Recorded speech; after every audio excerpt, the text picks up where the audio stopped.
I'm joined today by Jeff Anderson, who's executive director of the 2017 Project, also a Weekly Standard contributor. Jeff, you and your colleague Jay Cost wrote an article titled "The Slush Fund: How Obamacare Pays Off Insurers." And in this article, you make the point that President Obama is funneling billions of taxpayer dollars to his insurance allies, who might, as you say, otherwise balk at his lawless implementation of Obamacare. So if we can, let's separate the funneling of the money to lawless implementation of Obamacare into parts. Let's start first with that second one. On what basis is the implementation of Obamacare lawless, as you state? Well, there's a number of places where the actual written text of Obamacare gives various deadlines, it lists dates of when things have to happen, and the Obama administration has just overlooked those, changed them. For example, delaying the employer mandate, altering other aspects of the employer mandate. That went beyond even a date issue. When perhaps the most noteworthy one in a way was when there were millions of people whose policies were banned by Obamacare, and they got these cancellation notices. The Obama administration, feeling the political backlash, said, all right, we're going to just allow you to go ahead and keep these policies after all, even though the legislation bans them, but only on a temporary basis. I mean, none of that is authorized in the law. And then another piece of it that hasn't been commented upon as much is that the reason that the open enrollment period for Obamacare went from October 1st and then ended February 15th was because that was the date people needed to sign up by to get insurance by March 1st. And they needed, according to the written law, to have insurance by March 1st, not to get fined for not having Obamacare compliant insurance. The administration effectively just waived that fine for a month and a half and allowed people to enroll through the month of March, even though the legislation says if you don't have insurance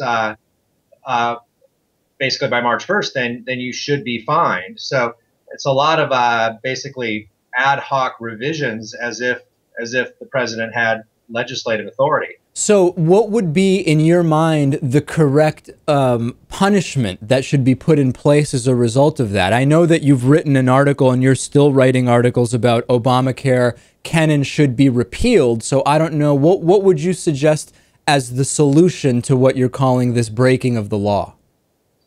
You know, that's not an easy question to answer, David, because it's sort of, in a way, one of the things that our entire constitutional process trusts is that the executive power will be exercised in a lawful manner, that the president will faithfully execute the laws. I used to teach political science at the college level, and I used to talk to my students about this, how what do you do if a president won't enforce the law? And there's really not a lot that can be done. I mean, the one obvious thing you can do is impeach a president, but and do you support that? Would you like to see that happen?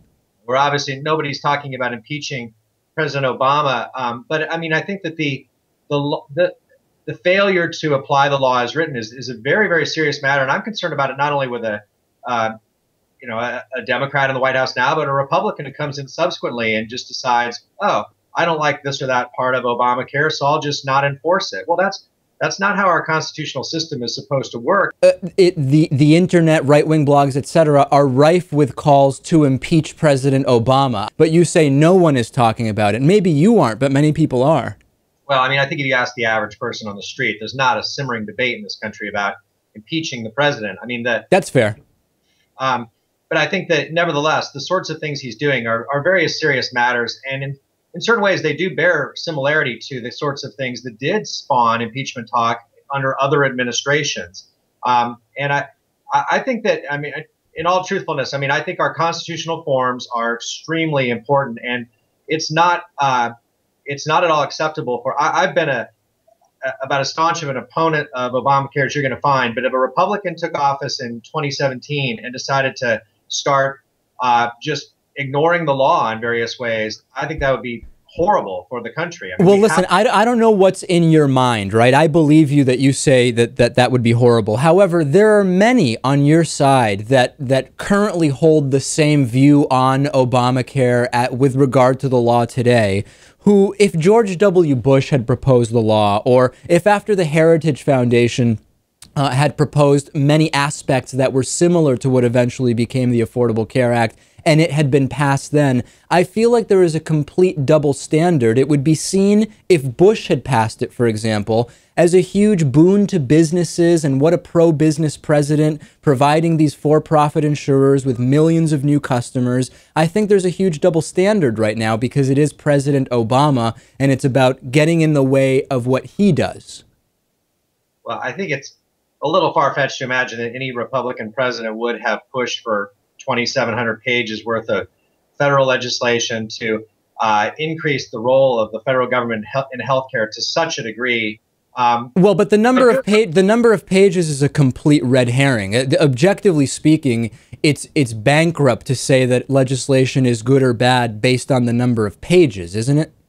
No, I mean, I think the legislation should be simple enough that the typical American can understand it. And I think there's something wrong when you have a constitution that is rather short, and you have legislation like this that is extremely long and complicated, and that the regulations are even longer and more complicated for it. But nevertheless, I mean, I think you raise a good point that at times Republicans are more than happy to say, let's help out these big insurance companies. That's part of the reason why I think it's crucial that conservatives and Republicans now say, look, we need to step in and say we should not allow Obama to use this money as a slush fund to pay off his insurance allies. It's a great opportunity for Republicans to show that they are not in bed with the big business insurance companies, and that the natural alliance here is actually between big government and big business. No, but see, the problem Republicans will have is that Republicans are completely in bed with big business to a more or less the same extent Democrats are. I mean, just about every elected member of Congress and the Senate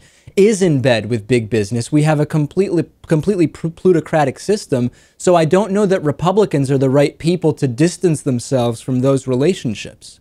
Well, we'll see. I mean, it's a good opportunity for Republicans to show that one way or another on this. I mean, you would be hard pressed to have an arrangement, though, that is better in a sense for big business, for big insurance companies, than to mandate that Americans buy their product. The first time in the entire history of our country that the federal government has mandated that private American citizens buy a company's product or service just as a condition of living in the country. B, funnels about $1 trillion from taxpayers through Washington to those insurance companies. And now C, on top of that, pays off the insurance companies through the slush fund. I mean, that's the thing. Now we get to where we agree, Jeff. We now are getting to where we agree, which is, in spite of the good things that I think the Affordable Care Act does, I don't like that this further cements what is a completely cronyistic and riddled with fraud insurance system. However, my solution is moving to single payer. I don't know if that's your solution. Oh, not at all. I think the problem is that we have too much of a third-party role in the provision of healthcare in this country, when the insurers have been this third party. And I think to have the government step in and be the third party is even worse, because the government's even less flexible and less efficient than insurance companies. I think what we need is to remove the third party as much as possible and have people with direct relationships with their doctor. I'm not saying not to have insurance at all. I mean, I think it's crazy.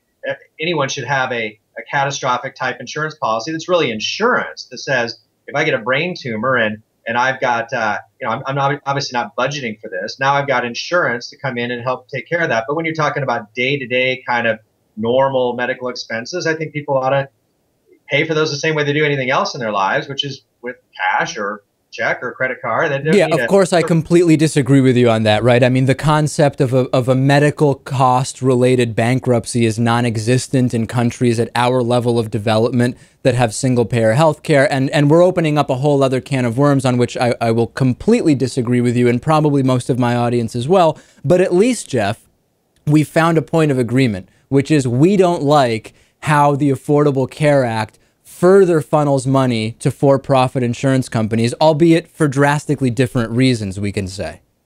Yeah, I think we do have relative agreement on that point. All right. Jeff Anderson, Executive Director of the 2017 Project, Weekly Standard contributor. Thanks for being on, Jeff. Sure, David. Thanks.